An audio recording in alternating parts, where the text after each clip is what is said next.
இதெல்லாம் ஏன் நடக்குதுன்னு சொல்லி தெரியாத நமக்கு இதெல்லாம் இதுக்காக தான் நடக்குதுன்னு சொல்லி நமக்கு சொல்லி கொடுக்கறதே சயின்ஸ் தான். அப்படி சயின்ஸுக்காக ரிசர்ச்சுக்கு தேவைப்படுறது மோஸ்ட்லி எலிகளும் குரங்குகளும் தான்.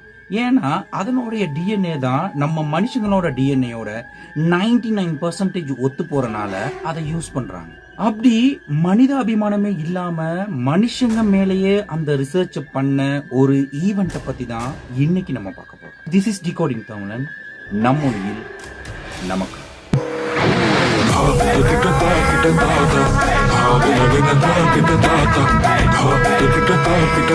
மனுஷனுடைய வேலையை பொறுத்து அவனுக்கு தூக்கம் அப்படிங்கிறது ரொம்ப ரொம்ப இம்பார்ட்டன்டான ஒண்ணு. சாதாரணமா மனுஷன் உடல் உழைப்பை பயன்படுத்தி ரொம்ப நேரம் ஒர்க் பண்ணான்னு சொன்னா அவனுக்கு குறைஞ்சது 8 மணித்தியால தூக்கம் தேவைங்கிறது சயின்டிபிக்கலி ப்ரூவ்ட். மாதிரி